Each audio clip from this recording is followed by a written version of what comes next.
Hi, I'm Anna David. I'm a New York Times bestselling author of 6 books, the creator of After Party Magazine and the coaching program Writing Issues, and I am an outlier.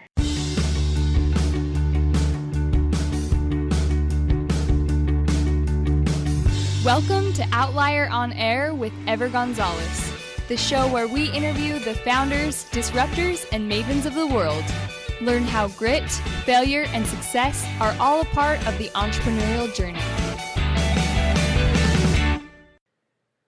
Hey everybody, welcome to Outlier on Air, the podcast where we interview founders, disruptors, and mavens. As always, I'm your host, Ever Gonzalez. On today's episode, we have Anna David. Anna is a New York Times bestselling author. She's been published in the New York Times, the LA Times, Details, Playboy, and Women's Health. She's also been a regular on the Today Show, Hannity, Attack of the Show, Dr. Drew, Red Eye, and The Talk. Anna is the founder and editor-in-chief of the addiction and recovery site AfterPartyMagazine. She also hosts the podcast AfterPartyPod and You've Got Issues. Anna is also a coach who speaks at universities across the country about relationships, addiction, and recovery. Anna, welcome to the show.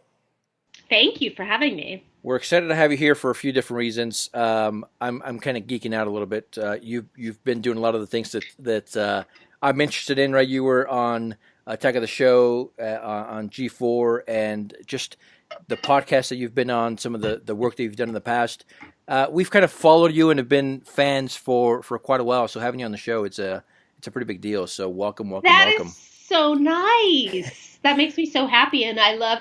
I don't hear from Attack of the Showers very much anymore. They're grown up, right? Or what they? I mean, where'd they go? That's right. We need to find them. No, we do. They were such an active, cool, supportive group, and I think that the network shut down about 3 or 4 years ago, so they've just sort of found other places. Since then, you've continued your march to doing the things that you love to do, and we're going to get into all of it, the good, the bad, and the ugly of kind of being a solopreneur, an entrepreneur, just kind of paving your own way. But real quick, when you introduce yourself at a conference or at a party and what you do, how do you introduce yourself? You don't even know what a good question that is, because my entire life it was I'm a writer. And I keep having this conversation with my boyfriend lately because I don't want to do that anymore, because I'm not doing much writing anymore. And I really see myself more as an entrepreneur. And yet I continue to introduce myself as a writer. It's just interesting. It's all I ever wanted to do. And then, my interest shifted. So, but I still think I say writer. You still say writer a little bit. Yeah. That's not bad. I mean, you are, like you mentioned, you have written. You are a New York Times bestselling author of 6 books or so. Yes. That's difficult to do, and yet on top of that, you're still doing a lot of different things. Let's focus on the books for a little bit. So you're definitely a writer. It's not easy to be on the New York Times bestselling list. Right. How did you do that? Well, it's a good question. I mean, there are amazing, brilliant writers out there who are not on that list. That's luck, as far as I'm concerned. In terms of writing a book, I realized long ago, I can't write a book. And then I thought, well, I can write 3 pages a day. And in 9 months, that's going to be a book. So truly anybody can write 3 pages a day. And once I commit to something, I'm pretty disciplined about it. And so that's just what I did. And I felt like when I wrote my first book and was lucky enough to sell it, God, if somebody had told me how easy this was, I would have done it years before. Really? Yeah. It is funny. You hit on it. There are a lot of smart people, a lot of brilliant people that have cool things out there that there's so much noise and so much content and all that, so many books, so many shows that it's possible to not get noticed at all, right? With what you're doing, yeah. I mean, I'm sure there was some luck, but there must have been something behind there as well. What do you think it was? Well, I mean, the truth is, I feel like I'm one of those people that doesn't get noticed at all, because you're always comparing yourself to people who are getting more of that. Sure. So I really relate to that feeling. And then, I used to be so bitter about my books not all being more mainstream and more respected. A lot of them were written off as sort of chick lit. And I would sort of think, well, I deserve better. And then one day it occurred to me, like, maybe I didn't even deserve to sell 6 books. Maybe I've gotten more than I deserve. Who am I to say? So, I would like to have much more success than I've had, but I don't know what's behind it. I'm just a workhorse. Frankly, I love working. That's so funny you mentioned it that way, right? Where you're always like, there could be more, comparing yourself to other people. When we do research for everybody that comes on to our show, right, to get their background and be prepared, doing some research on you, right? And I usually talk to friends or some of my partners here, and even my wife, about people that are coming on the show, and she sees what you've done. My wife, she sees what you've done, your biopic, and she's like, she's so pretty and so accomplished. And so it's funny that you mentioned, like, other people should be like looking at you that way, and yet you at this level, which I consider you a successful person right now, thank you, are comparing yourself to other people.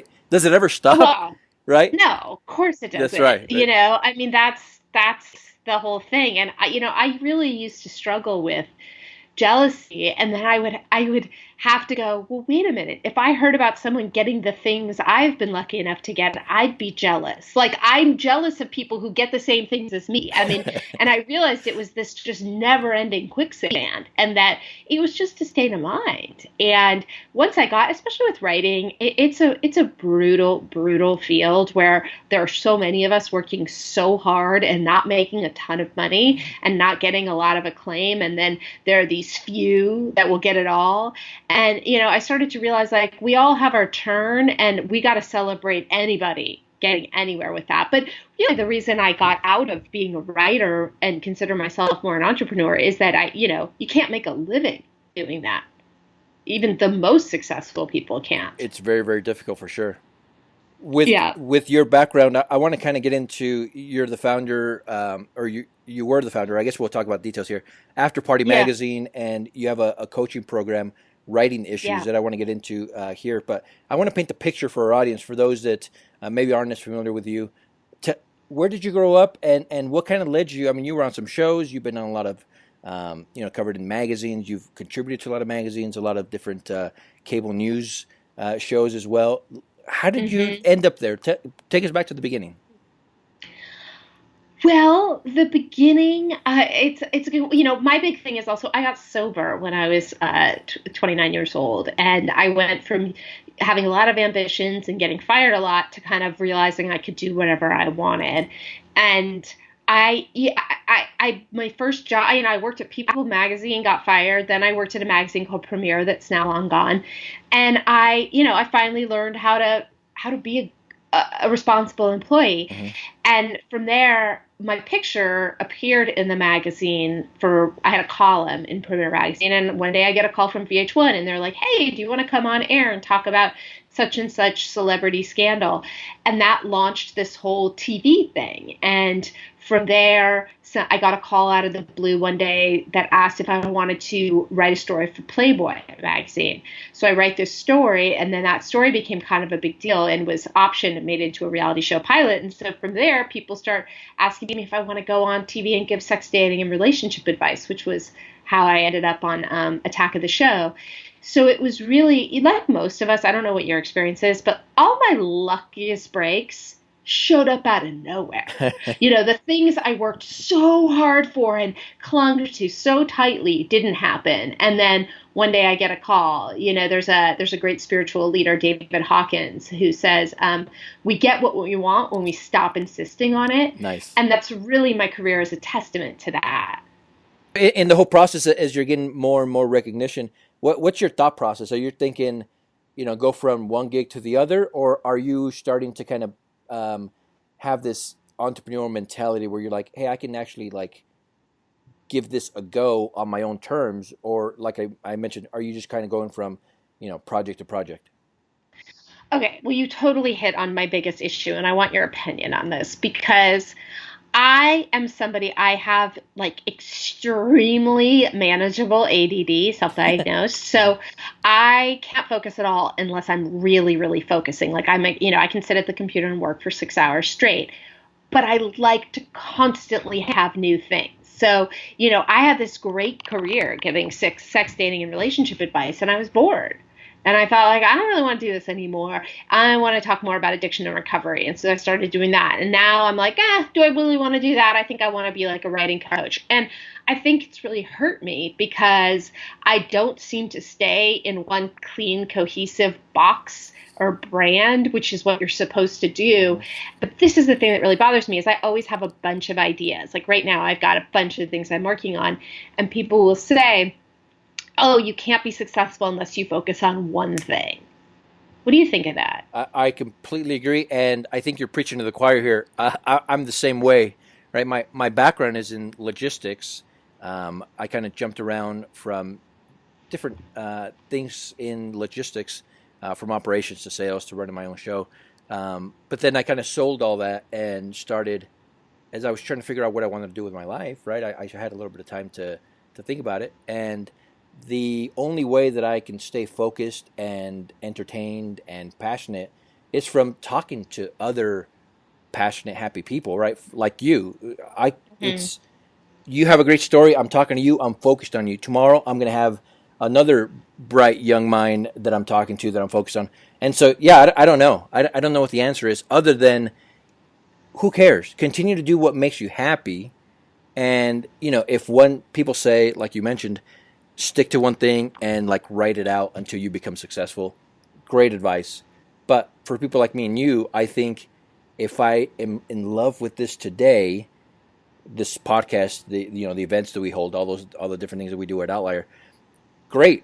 But if tomorrow I want to be a ranger, then I am going to go and try to go be a ranger, right? So I don't know. It depends on how you look at it. It doesn't make sense all the time financially, us kind of jumping from thing to thing. But if at the moment I'm happy and I'm still bringing in a little bit of money to provide for me and the family, then I'm thinking it's okay.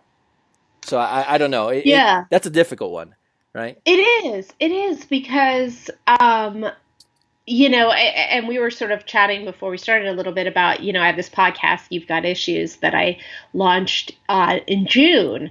And I, at the same time, I was sort of having this, I knew I wanted to do a writing coaching program and online classes and webinars and all of these things.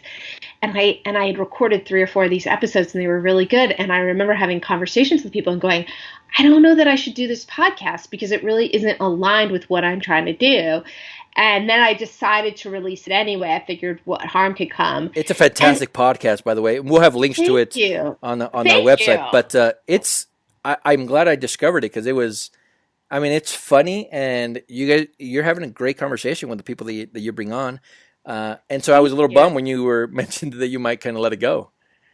Yeah, I just don't. My thing is, I really believe in the universe tells me what to do. Mm-hmm. And it does well, but it doesn't do as well as it needs to for me to sort of forgo other activities to do it. Which makes sense. Yeah. So it may be on its last legs at this point. Uh-oh. Yeah. That's collector's items. Yeah. That's right. Well, I guess we'll still continue to follow you no matter where you go, right? It's I hope so. So let's talk about After Party Magazine, right? You're the founder, editor in chief. I'm trying to figure out it's your baby. Then it was bought out, or you partnered up with someone. Tell us that whole exchange there. Well, I started it in 2012, in May of 2012, and then in February of 2013, a major investor came along. I sold 75% of it. And which was great because I had no, idea how to make it work. And so we've been going, I have a very small staff and we've been going for the past 3 years. And then my contract is up in February and it's doing very well. I'm now talking about doing a lot of it. There's a lot that has launched in the last 3 years in the addiction recovery space. It's rehab is actually a booming business. Mm-hmm. So there are all these ancillary businesses around it. So so After Party Magazine it's a part of something called rehabreviews.com, which is the world's largest site for rehab reviews. And we post 12 stories a day. It's entirely written by sober people, who struggled with addiction. And I have a podcast for that, After Party Pod. And we do storytelling shows and we do all sorts of stuff, but it's great. I mean, my sensibility is very much, like you said, the podcast is funny. My entire concept for anything I do is, trick people into learning, trick people into changing their lives, make them think they're reading some ridiculous story about addiction and be infusing that with all these recovery messages. So, my sensibility is kind of all over that site. And it's just, I won't hire writers that I don't think are funny. But walking the line between being funny and you're talking about something that kills people every day is tough. But, I managed to sort of have a system and then train the editors in that system who then train their writers. So we're able to do that. So what was the bringing in the investor? Was that more of a, you wanted to step back to focus on other things, or just because you knew that they would be able to run it as a business a little bit better, or maybe both? Well, I mean, it was really that, like, I didn't know how to make money. If I knew how to make money, I wouldn't have been a writer. Right. Yeah. So I'm writing books. I'm like, well, this is it. Well, I can't live the way I want to. And so then I start this website, but I have absolutely no idea how to do it. Okay. I wrote a business plan with the help of like a friend who'd started businesses, but then I realized I didn't have anyone to give the business plan to. I was like, I don't know. So what I do know how to do is create a website. So I started just posting a story every day, and then I was lucky enough to attract an investor who basically said, I'll pay you a salary, I'll get you a staff, I'll pay for an office, and, just pump money into it so that we can make it successful. So, I mean, I didn't do it for any other reason except that I had absolutely no other options at the time, and it was a complete lifeline. And this is still, like you mentioned, this is near and dear to your heart, obviously, right? The content that you put out there, the people that you're trying to help. Tell us about that just a little bit, if you don't mind.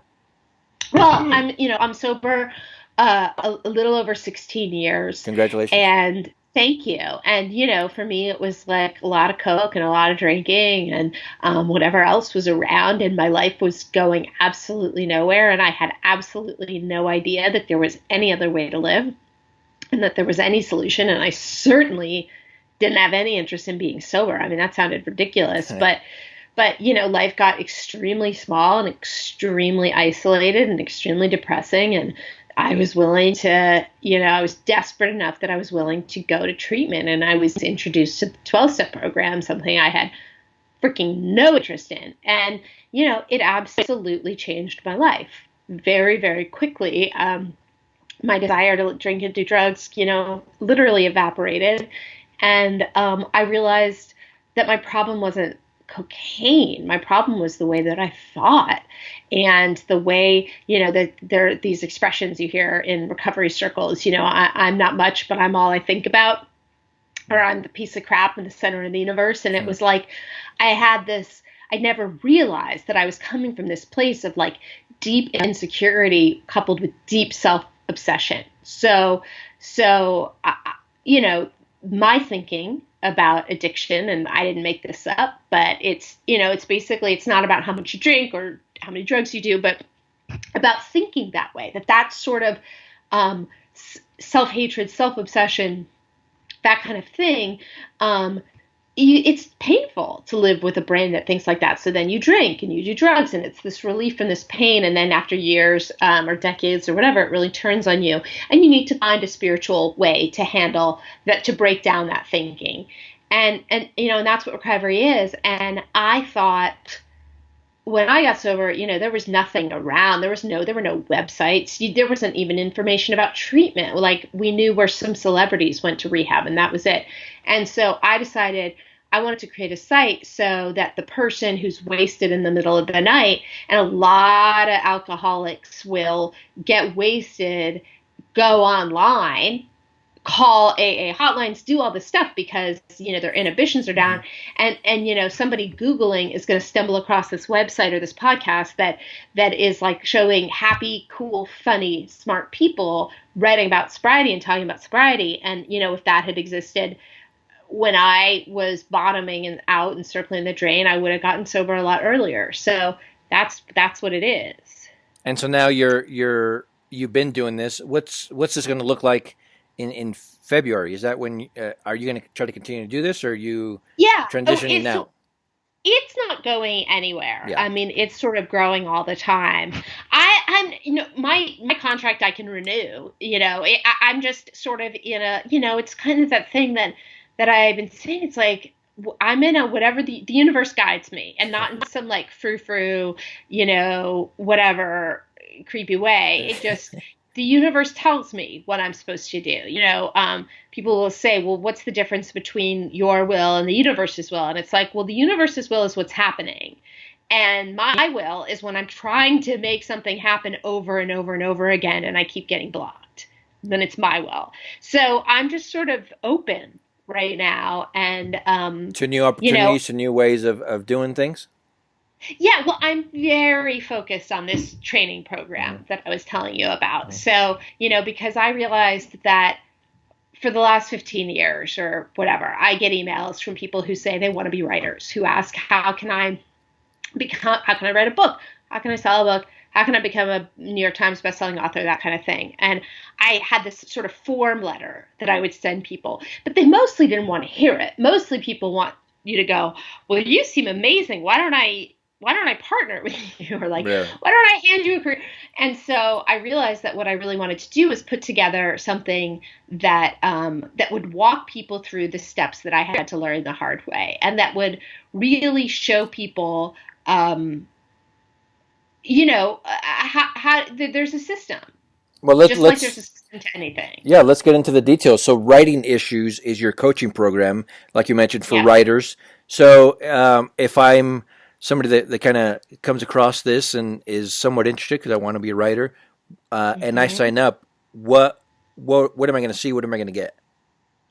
Well, so what it is, it's a coaching program that is scheduled to begin March 1st. So I don't know when this is posting, but it'll go from March 1st to September 1st. So it's a 6-month coaching program.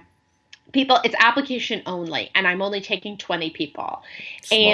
What we're going to do is each month I walk people through. It's starting with building a platform, creating your website, how to write an essay, how to get published on mainstream sites and in mainstream magazines. And then we move right into writing a book proposal. Because the first thing when people say to me, I want to sell a book, I go, okay, cool. What's your website?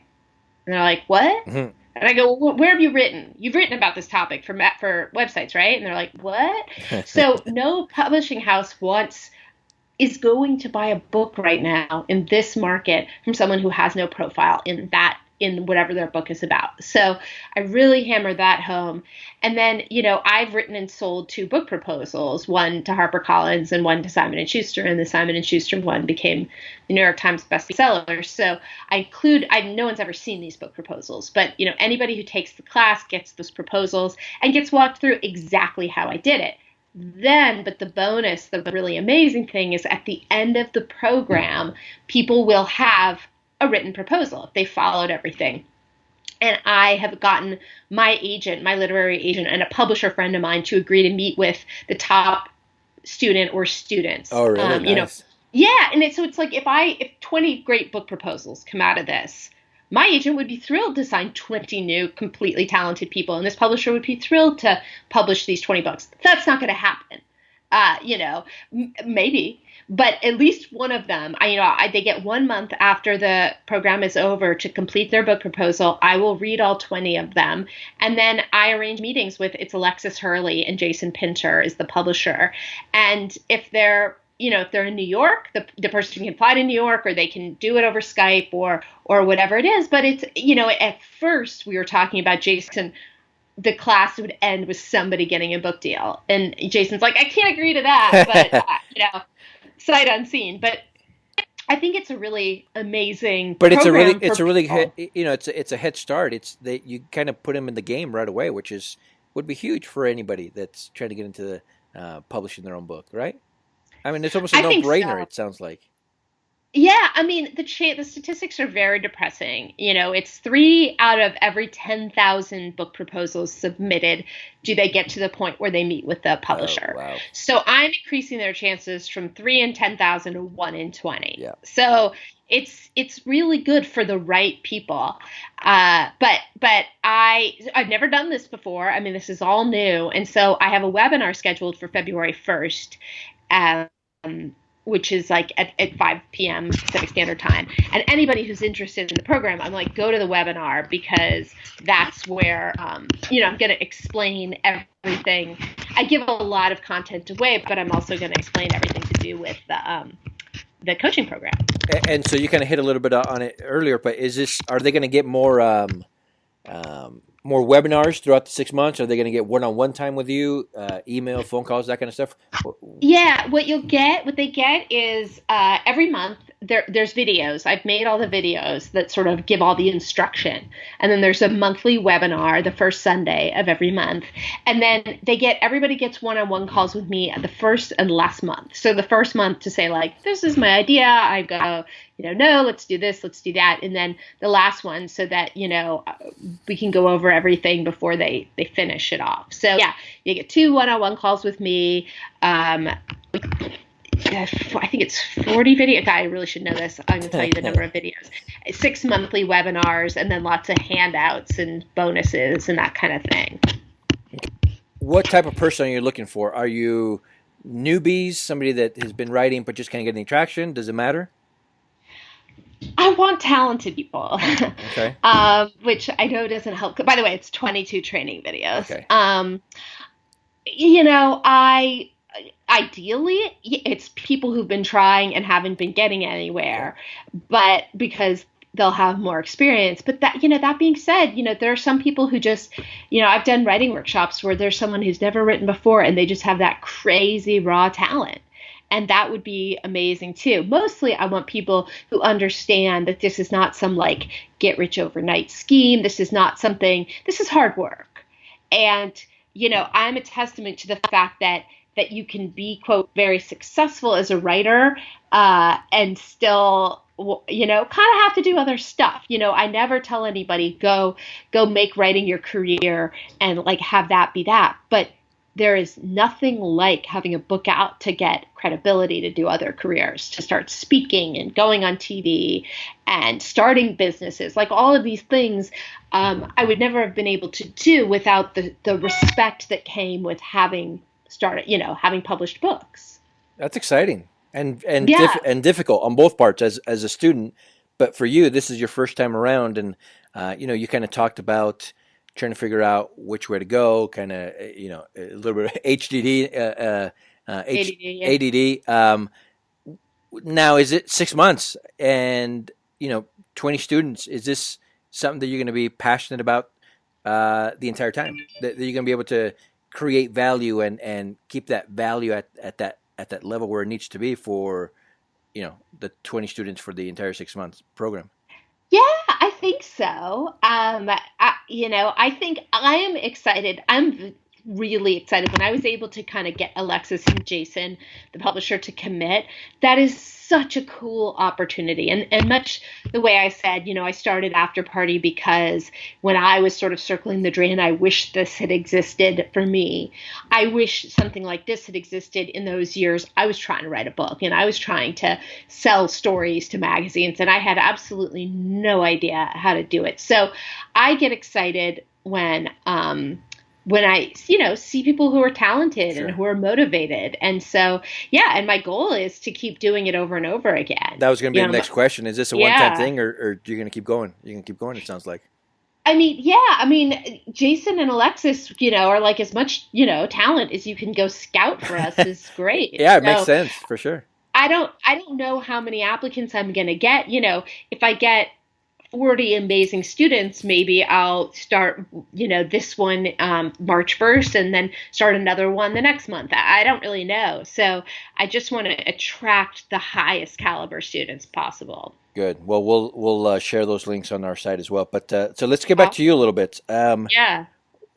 You've kind of achieved a certain level of success, right? A lot of people read your stuff or watch your videos or listen to your podcast. So, I mean, there's success there. So what is the single biggest reason for the success that you've received up until this point?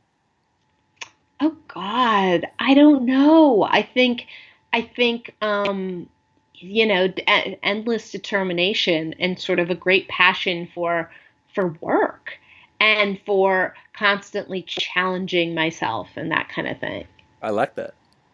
Right. A lot of, we kind of ask that to everybody we have on the show. We have like 366 episodes or so, and Jeez. we get so many different answers, right?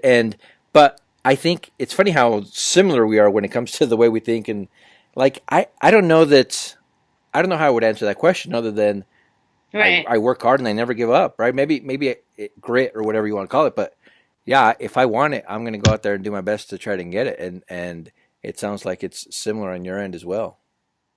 Yeah, I mean, and I think we're lucky because I know so many people who are incredibly smart and incredibly talented who don't have that. I don't know what that thing is that just like makes us think we have the right to go out and do it. Do you know what I mean? Agreed. Like the audacity to go like, That's good. I'm Yes. start a podcast. Why not? I'm gonna write a book. Yeah. Exactly. So with all the different things that you've done, right, with the writing, the shows, the podcast, kind of doing your own thing now, right? You've seen a lot of it. You've experienced a lot of it.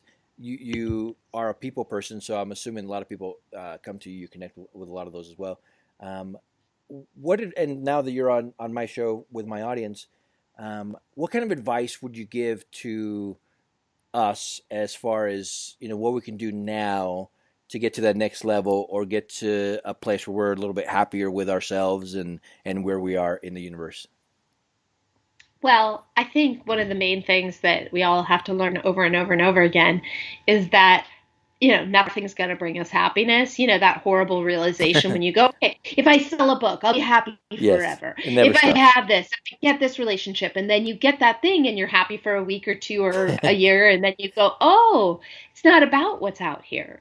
So the greatest source of contentment, I think, is that realization that it all comes from inside. And we can keep giving ourselves goals, and that's wonderful, but you can't rely on meeting those goals to give you happiness.